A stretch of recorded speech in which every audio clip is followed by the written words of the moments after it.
Yeah, that's right. We're gonna do some popcorn popping tonight, folks. Sorry for the delay. I just had to do some things. I don't know why it sounds so creepy. Maybe I should tone it down. It's kind of hard to tone it down when you're so up, am I right? Hope you all had another good week upon you, and that everything worked out just fine. I know things worked out for me. Although today I felt pretty bad because we were casting something and just felt really, really sad that I had to do some things. I'll be right back.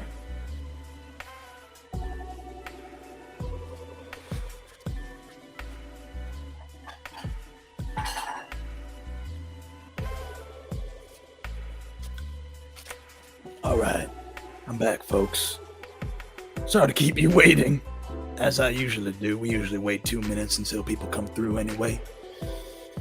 But you know how it goes, you know how it flows. And my name is Tomedo. Oh, snap. Here we go. In 5, 4, 3.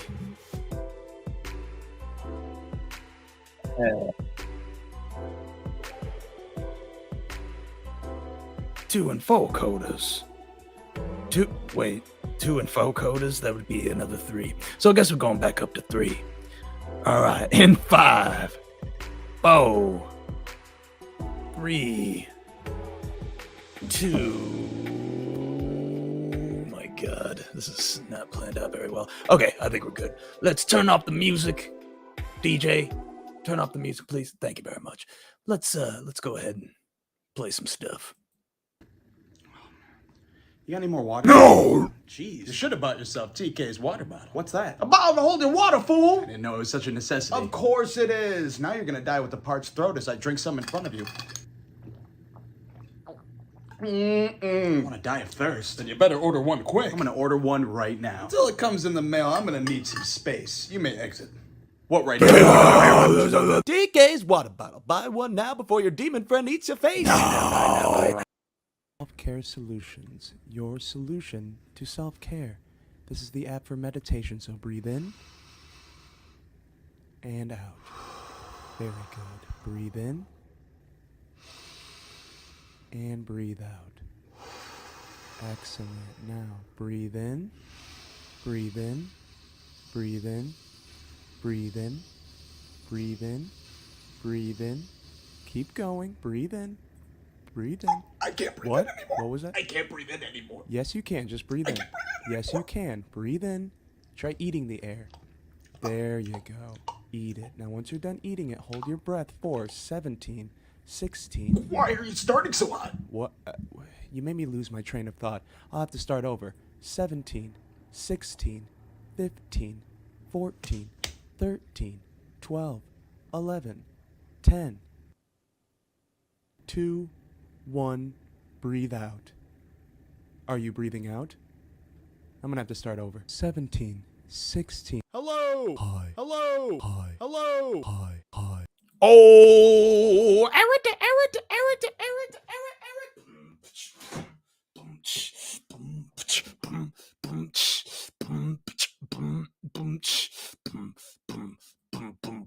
Hello. I knew that camera angle would be a little fucky. Let's make sure we're good now. I'm sorry for the delay. We're working on a sketch show that will be up around Halloween time at Planet Ants. I will bring up more details in the time to come. We were doing auditions for it. Is it? That looks better. We were doing auditions for it, and that's what took me so long because we had to decide on casting, which really, really sucks. It's really hard to decide on casting, especially when you got a lot of good cast members show up, especially at the last damn minute when you think you already have the cast. So welcome back to Popcorn Poppin', your weekly movie, TV, and streaming guide. You don't have time to figure out which movie to stream, what show to binge, and whether you should go out to see this or that on the big screen. There's too much content in the world, and you can't be wasting your time. So let me waste my time for you. by watching all that looks vaguely interesting and advise you on what's poppin' and what ain't. Tonight's Limelight show is not that or that. Looks like we're having some technical difficulties. I'm so ashamed. Let me fix that. Should take just a second. Sorry about this, guys. Boom, boom, boom, boom. Bang, bang, bang, bang. A pow, a pow, a pow, pow. Hey, yeah, this is all part of the show. It's on purpose. No mistakes whatsoever. I just walked in the door a little bit ago, so please don't hold it against me. The slides are loading up, and we're about to get funky. Everybody clap your hands. Clap, clap, clap. All right, stop. Pajama time. Tonight's spotlight or limelight show is Ahsoka with Rosario Dawson. We'll also be going over our movies Gran Turismo, and we'll also be going over Retribution with Liam Neeson. But first, let's take some poppin' questions, shall we? I only have 2 this week. I probably had more, but I didn't have time to write them down or go over them. So what's the film? This is from Mike McGinnigan from Quicksand Nation. What's the film you like the most that most people, what do you think's the most overlooked? I don't have it written. Basically, what's more overlooked right now? Film-wise, what's more overlooked TV-wise? Out right now, I think Blue Beetle is very overlooked. I understand that people aren't watching it right now because it's DCU and DCU kind of sucks. And I understand that the story is very formulaic. However, one could argue that it's just directed so well. It's a proof in the pudding that you can make a really dope movie, even if it is not that great of a script. Sometimes it's not about the story, and it's about how you tell the story. And I think Blue Beetle is a very good indication of that. Granted, people go to the movie theaters to go watch a good story. This is not the one. It's just told very well. Mike McGigan asks, what's the most awkward family scene that you've ever watched with your family? I also think that Kyle asked that as well. So I'll answer both of you. Idle Hands with Devin Sawa and Jessica Alba. Came out in the 90s or early 2000s. It's also got Seth Green. Great film. If you haven't watched it yet, check it out. It's a great horror comedy. But there's a sex scene that involves a severed hand grabbing on some boobies. It's pretty long. And I remember I watched it when I was a kid when my grandparents asked, what do you want to watch? I'm like, let's watch Idle Hands. And I knew about the sex scene. And I was like, okay, I'm going to use the bathroom right before the sex scene starts so I don't feel awkward about watching it with them. And then I'm going to like time it out correctly. And I'll come out. The sex scene will be done and we can continue watching the movie. But I told them, hey, I'll be right back. Keep the movie playing. Went to the bathroom, came back down. The sex scene didn't pass. They paused right before the sex scene. I'm like, what are you doing? And they're like, oh, we paused it. I'm like, why? I already saw the movie. Oh, well, that's fine. I'm like, that's cool. I'll go get some food. Let the movie play so I have to watch this awkward sex scene with you. Of course, I didn't say that out loud, but I was trying to have the ruse of having something to do while, I avoided an awkward situation on accident. And no, they insisted on pausing it. So I watched this pretty long sex scene with my grandparents. It felt weird. So what's the most awkward sex scene that you've ever watched with your family, or any awkward scene, but it'll probably involve sex on screen? Write it in the comments below, or, message it to me and I'll bring it up next week. I think that'd be a fun conversation. I think I had some other questions, but again, I'm running obviously late and it's getting late. So let's continue on with some of the news. In sad news, Bob Barker recently passed at the tender age of 99. So I guess we can now start spaying and neutering our pets. Also, the writer strike is still in full effect. Lately, it was looking good. They were deliberating about certain negotiations for 2 weeks, and they were meeting like every day. But the studios released like what the negotiations were, and the WGA didn't find that great. It was basically a tactic to be like from the studios, look at all we're offering them. And the studio and WGA was like, hey, you only sent that out because we don't like you bullying us into a thing. So it was a tactic that obviously didn't work. So now we're back to square one. They don't know when they're meeting up again, but it is going to look like it's not going to end sometime soon. We shall see. This also affects the biggest movie, one of the biggest movies of the year that finally announced whether or not they were going to move their release date. And it is true. Dune has moved their release date. We're going to have to see Zendaya much later. You're supposed to have 2 movies come out this year, and both have been pushed to next year because of this stupid ass strike. Not that the strike is stupid. I understand that the strike is very important, but you know, it sucks. So we were going to see this movie November 3rd of this year. It got moved to March 15th. This is going to shift probably some other movies that are coming out in March as well. For good news, there's a new Wes Anderson short coming out September 27th on Netflix. It's going to be 37 minutes long. Has a cast that includes Benedict Cumberbatch, Dev Patel, and Richard Ayoade, and some other people. I mean, it's Wes Anderson, so I like Wes Anderson a lot, so I'm excited to see what this is going to be. Anything else? Nope. We're going to do a batch of what's been on lately. We'll go ahead and cue the music for it. Thank you, music. Take off the news. Okay. How To with John Wilson is a docu-series. It's very interesting, hard to explain. Check out one episode. It's on Max right now. New episodes are on Fridays. It's a very interesting show. This season has been kind of boring, but I do recommend watching the first 2 seasons for sure. Winning Time, Sundays on Max. It is the story of the Lakers in their 2nd and 3rd year with Magic Johnson when they're reversing Larry Bird. This season's very good, don't get me wrong, but the first season was better, and I think that it's because it had a bigger budget and it did more wacky things. However, the show's still great. Sundays on Max. Only Murders in the Building, Tuesdays on Hulu. Great show. If you haven't watched it yet, check it out. It's got Steve Martin, Martin Short, and Selena Gomez. Weird trio. And apparently Steve Martin is the co-creator that pictured it with 3 old guys. And I'm wondering who the 3rd old guy was going to be originally. But I think the studio told them, yo, we got to get younger audiences in there. So let's get Selena Gomez in there. And actually, she works out great. I never watched her shit beforehand. And I didn't have an opinion of her before, but now I like her. This season also includes Meryl Streep and Paul Rudd. It's great right now. And who do I think the killer is? I think... So Paul Rudd plays the victim. And you think he died once. He ends up coming back and dies and actually dies. They think that it's the same killer both times. I think Meryl Streep tried to kill him or did kill him, and there's someone else that's guilty of the other thing. That's my 2 cents. Let me know who you think is the killer. But let's continue watching together Tuesdays on Hulu. Breeders. This was the most underrated show that is out right now. That to answer Mike McGettigan's question of what's the most underrated thing, most slept on thing. I love this show. It's about a family in London, I guess, or, you know, the UK. And I love films or TV shows that are about marriage. And this one's really, really rocky. Oh, Peter Gill. Good work, dude. Big fan of Winning Time. Thank you. I appreciate the words of goodness. And also, I never knew you watched, so thanks, Pete.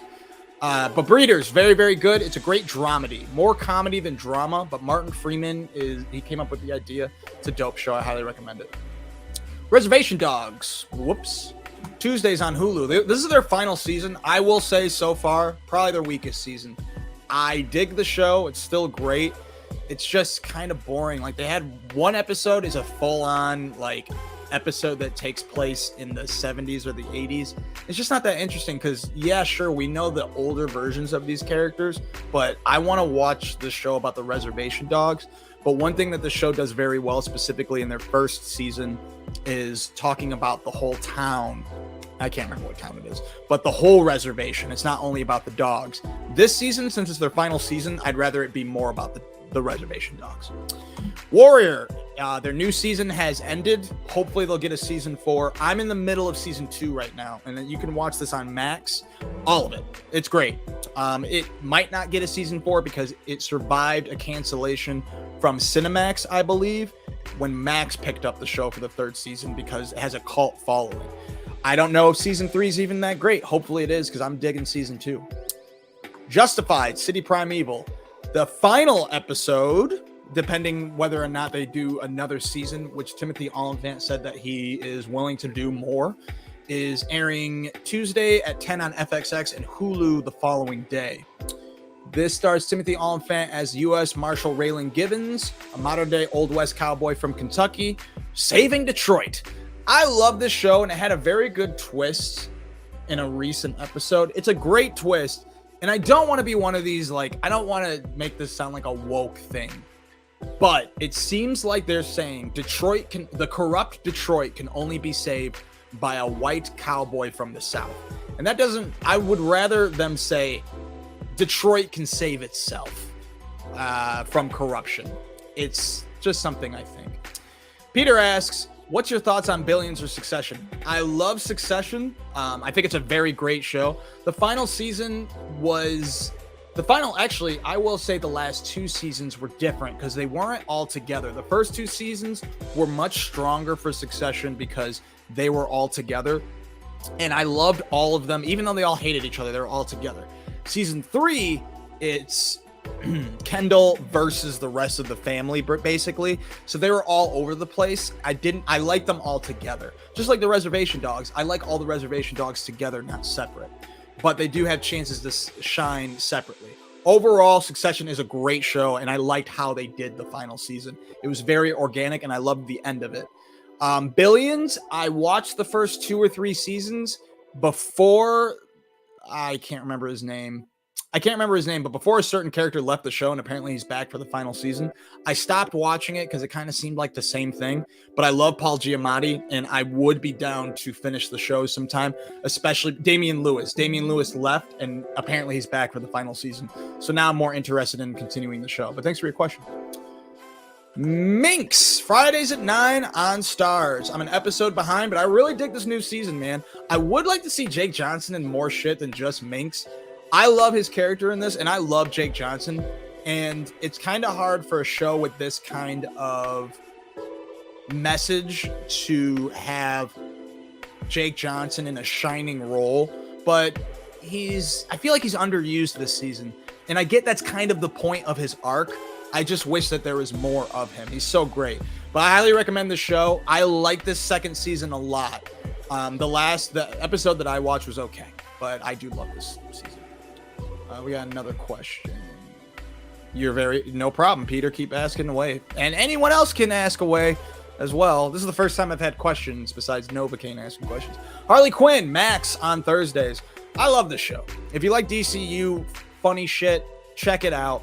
I know people are tired of Joker and Harley Quinn, but this is like R-rated raunchy comedy. People that like my friend Blaze, who is a huge DCU fan, did not like the show from episode 1. I don't know if he made it past there. He goes, they're changing a lot of things. That's kind of the point. I'd say if you don't like Velma, you might not like this, although this show's way better than Velma. Special Ops, The Lioness, Sundays on Paramount Plus. I think that they have one more episode after today, but you can watch this Sundays on Paramount Plus. If you like Taylor Sheridan, he did Yellowstone. He does all the Yellowstone shows. He also did something else that I can't remember, but he did this show. I love the show more than Yellowstone. It's got some really good comedic parts, and Zoe Saldana's a badass, and the star of it, I don't have her name here. She's really great in it too. You'll see on the cover that Nicole Kidman's in it as well. She's in quite a few episodes. Morgan Freeman's in there, but he's only in one scene that I've seen so far. So don't be fooled if you're watching the show just for him. And finally, Futurama, Hulu Mondays. I'm one episode behind, but now I'm getting concerned. Besides the first episode and the ending to the second episode of this revived season, I've been a little like, this show's okay. I do still believe we're going to have better episodes, but we're running out of time. So Futurama, get better now. But if you still, it's not like worse than the old episodes. It's just, you know how you've seen like the South episodes and you're like, this episode's okay. That's a slew of this season, sadly. We haven't gotten to episodes like the Dead Dog one. I'm not saying we need dead dogs to make the show good, but you know, I want more, you know? Okay, let's see. I'm going to pause the music because now we are getting into the main topic of this evening. Shut that off. Okay, the Limelight show. And that is Ahsoka. This is going to be interesting. 1 second, because I got to set up for this. Okay, Ahsoka. I like the show. I think it has a lot of good things, and I think it has a lot of bad things. But, if there's something that I would think about when it comes to Ahsoka... Good evening, fellow papas. Darth Sidious, what are you doing? I traveled far and wide across a galaxy far, far away to tell you my thoughts on this new show starring the young Jedi, Ahsoka Tano. Wait a minute, I thought you died. Died? Me? Silly Nigerian. Watch it.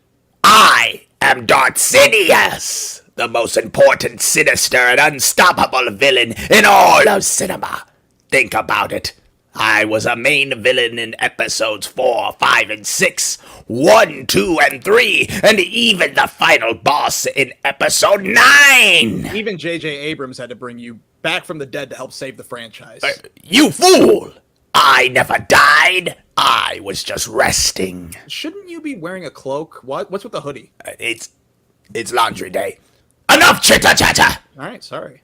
Anyways, Ahsoka Tano, the brave, the bold, the coolest Jedi in all of Star Wars. That's really high praise. And praise she genuinely deserves. I mean, she's a good guy, and she still is left with holding the bag. Hold on, I'm trying to get it out. And she still left the Jedi Order because they're so shitty to their own kind. Game, recognized game. Plus, I met her before long ago. Really? At least I think I did. In the Clone Wars or Rebels. I don't remember. My memory, it's fuzzy from, well, the whole dying thing. So you do admit you died? Silence! Ew. I sense an erection. Your pleasure from this disturbs me. Don't kink shame me. Then shut up. Sorry. Anyways, Ahsoka Tano. Her series is indeed dope, but I had a few complaints. Sabine, for one. She annoys me.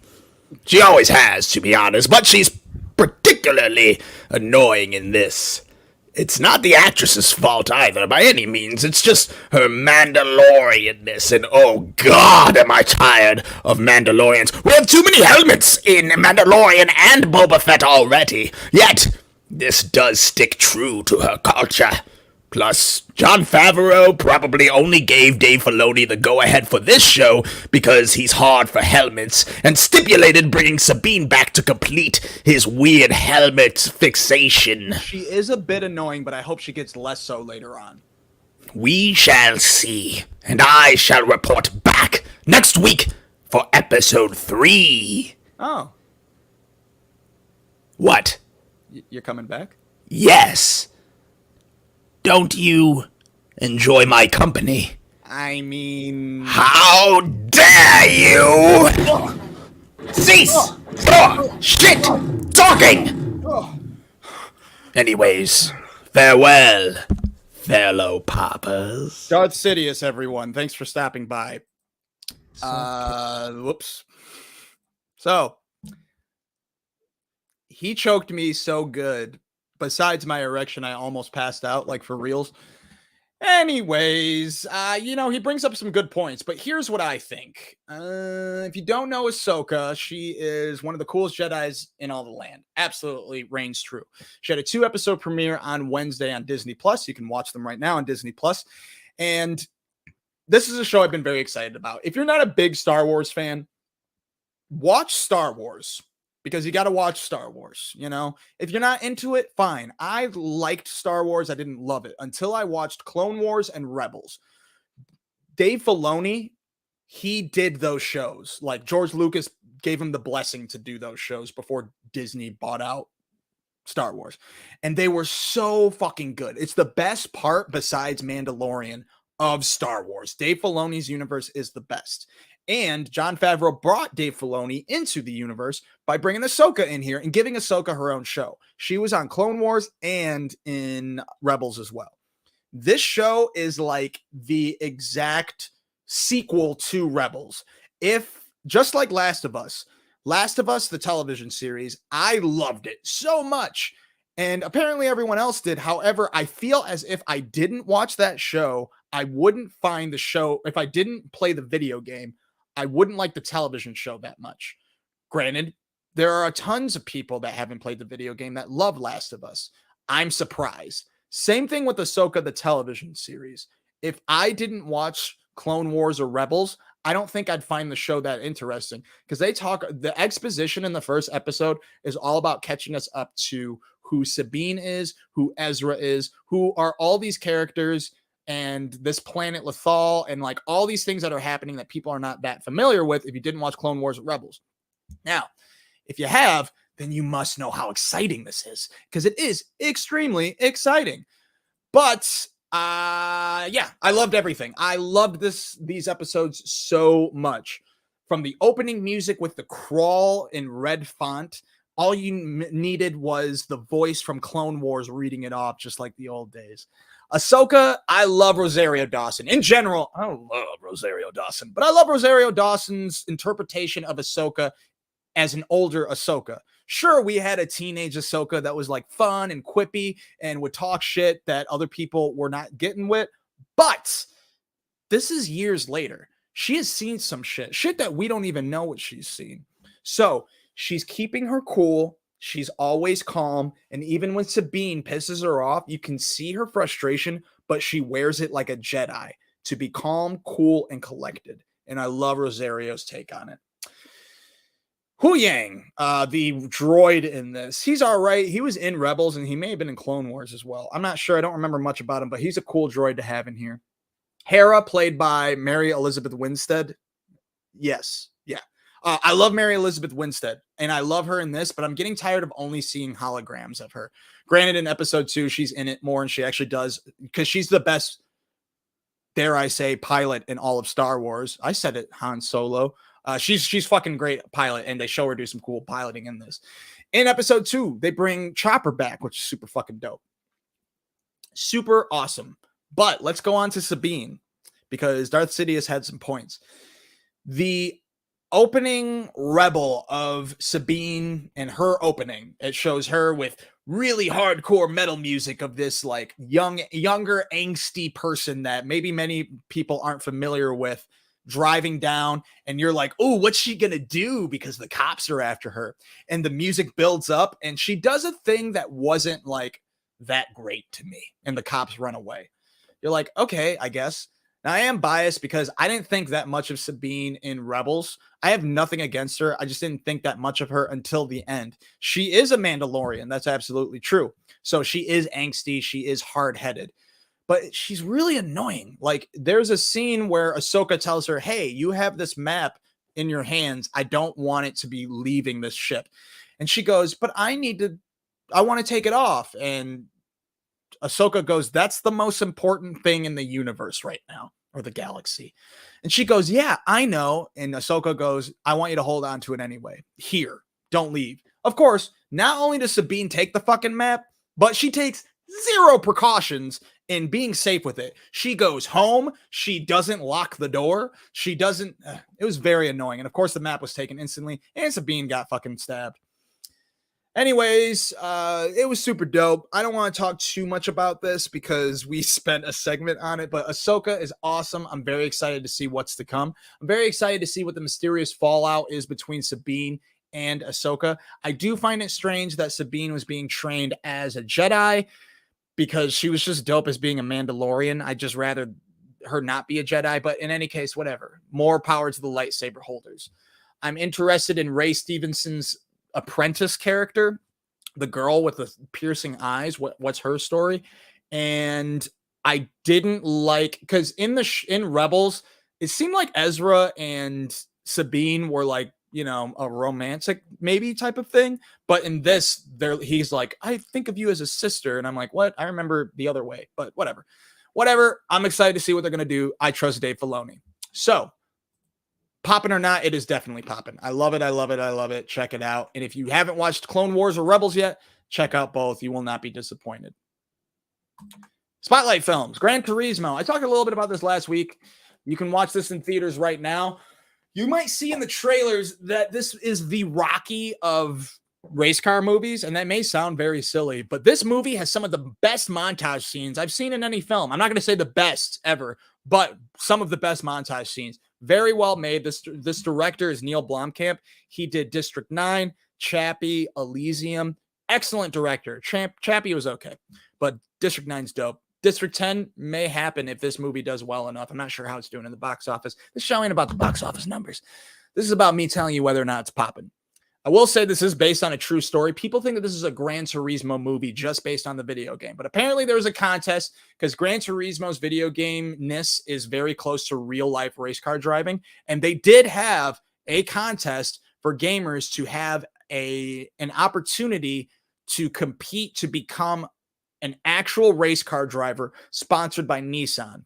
The guy who plays the winner is a kid who is really good in this. I've never seen him before, but he's very good in this. David Harbour is excellent in this. Orlando Bloom, it's cool seeing him again. It was very annoying to hear him say the word Nissan. I've always said Nissan. I thought the commercials say Nissan, but he says Nissan or something. I don't know. Maybe that's the right way to say it, but I didn't like it. The crash scene that happens in this, I won't say too much, but it's fucking gold to watch on screen. And you're like, there's no way that crash happened like that in real life. But apparently it did. And apparently, besides the certain order of events that happens in this film, the movie is apparently pretty close to what happens in real life. Is it poppin'? I actually do think it's poppin', and they mix video gameness with racing. For instance, when the kid is playing the video game, you see him picture himself on the racetrack in real life, and vice versa. When he's in the race car, he pictures himself playing the video game. They do a very good mixture of video game and real life. I highly recommend it. Yeah, that's it. It is popping. Check it out in theaters right now. Bottoms in theaters Thursday. It is in select theaters right now. However, I think the only theater I could see that it was in was Ypsilanti. I'm not traveling to Ypsilanti to see this movie, but I would have traveled at least maybe 45 minutes away because I checked out the trailer. This movie looks hilarious. It's about these two characters. One is Ao, I can't pronounce her name, Edaberry. If you don't know her, she's from theater camp and she's in The Bear. Most people know her from The Bear. The other actress is most famous for Bodies, Bodies, Bodies and The Idol. Don't watch The Idol. This comedy takes place in high school with these two characters that are lesbians that are trying to hook up with girls. So they do so by forming a female fight club. Also, Marshawn Lynch is in it. He's fucking hilarious. I haven't seen this movie, but the reason I'm mentioning it as if it's been out is because last week I told you guys that it's out right now. That is technically true, but if you're in the Metro Detroit area, you can't see it right now. We have to wait till Thursday, and I will be talking about it next week. The other movie that I saw in theaters was Retribution, which is Liam Neeson with his family in a car that has explosives. And if he doesn't do these series of tasks, the car explodes. Poppin' or not, this movie's not poppin'. I regretted going to the theater to watch this. I don't want to be mean, and I don't like doing the show to say negative things about things. I do. The one saving grace of this film is if you like Liam Neeson, you're probably going to like it. But for one, he's like 83. And those are his children, not his grandchildren. When he was like, "You're my son," I'm like, dude, that kid's way too young to be your son. Sure, you got like Robert De Niro and Al Pacino having kids right now, but it's super weird when an old man is yelling at his teenage son. Should you go see it? If you like Liam Neeson, sure, but he's not kicking ass in this. He's a professional race car driver out of nowhere, and this scene opens up with him boxing, even though he never fights. And he doesn't know how to drive, but apparently he can outrun the cops. So that kind of shit bothered me. But the one good thing about this movie that I will say, besides I'm sure many other things, is it's in real time. So for instance, this movie is 2 hours long, let's say.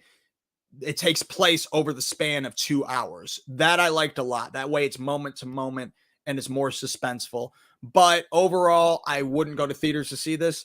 If you have absolutely nothing to do, maybe it's a good background movie, but it's just, no offense, nothing special. There is a little twist that was a good misdirection, which I won't tell you, but that was a slightly good twist.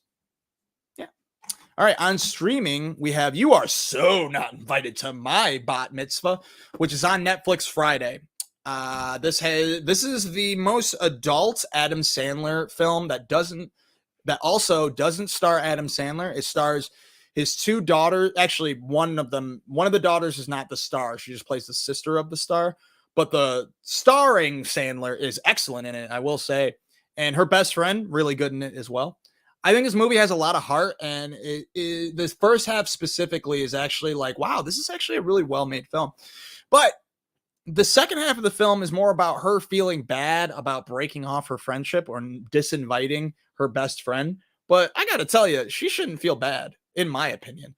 I think this other girl, as a person that's fucked over my best friend in similar ways, not completely similar, but in similar ways, I think I don't deserve forgiveness. Neither do I think this other girl deserves full forgiveness for what she does.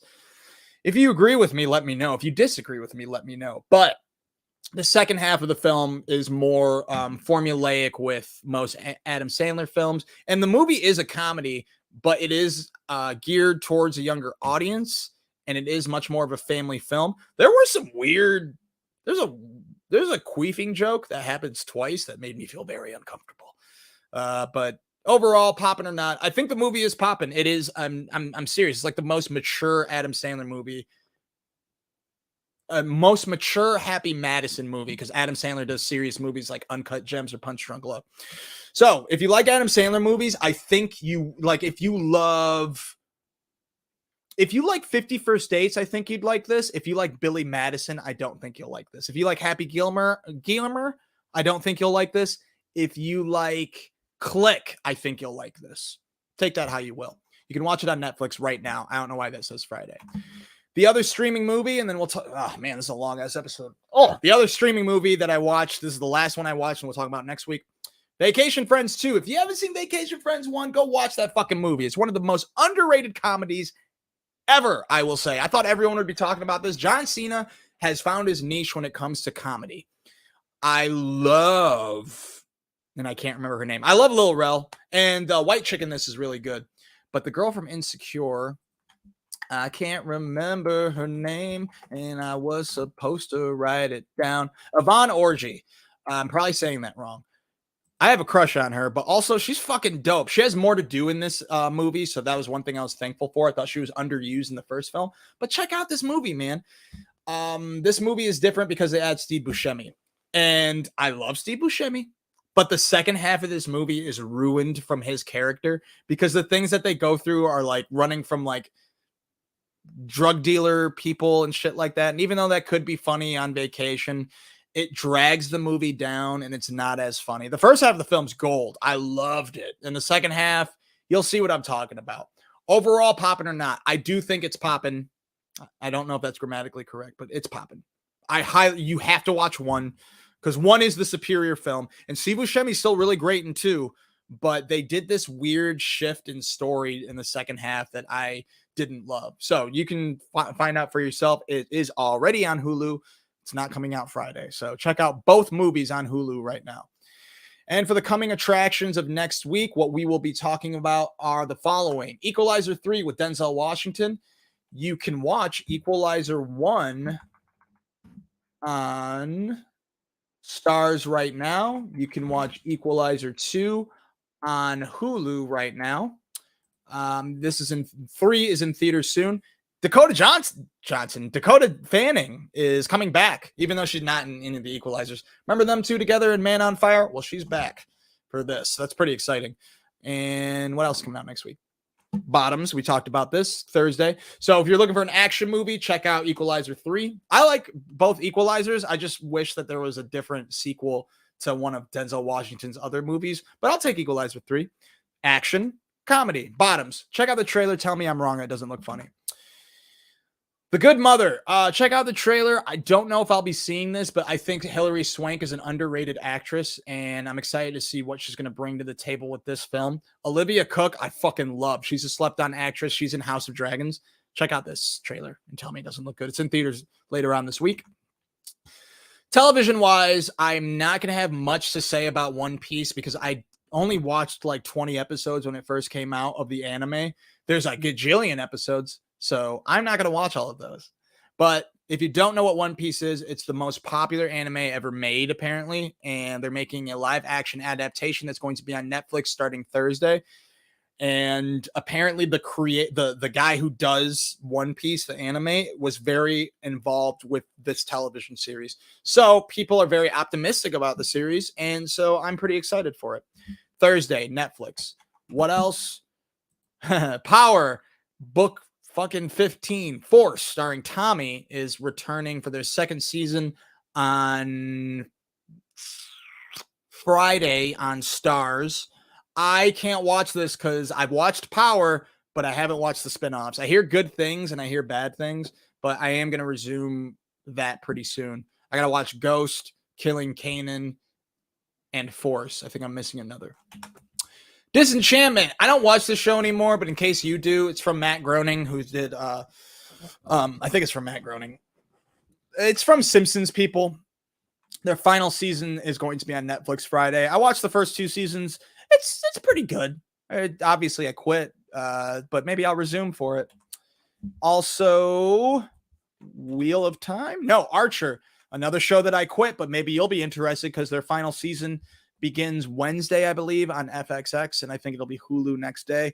I might resume the television series. The showrunner left, Adam Reed, who did the greatest episodes, I think the first 9 seasons, and then he left, and the show got, even though the show got pretty repetitive of the same fucking jokes recycled over and over again, the show really got not as fun when Adam Reed left. But maybe I'll continue the show knowing that it does have an ending. Wheel of Time Season 2. I didn't watch Season 1, but I really love Rosamund Pike. You can check out Season 1 on Amazon Prime right now, but Season 2 drops Friday. And finally, Adventure Time, Fiona and Cake. I didn't watch Adventure Time. I watched a lot of, maybe like 10 episodes out of order, and I think it's a very funny show. And I think it's a cool world that they created. And I think that the lore is actually much darker than what the general public thinks it is. But apparently this is a sequel series that will have Finn and Jake, I think the names are. But they're not the stars. It's these two. Thursday on Max. All right, guys. I had 2 people watch this the whole time. Thank you very much. I really appreciate that. Peter, thank you for asking the questions as we were in. Mike McGittigan, my writing crew, thank you for watching or for giving me the questions to ask. I'm really tired, guys. It's way past my bedtime. What's poppin'? What ain't? What do you like about the show? What don't you like? What do you want to see more of? What do you want to see less of? I love you. Thank you very much for watching, and I will see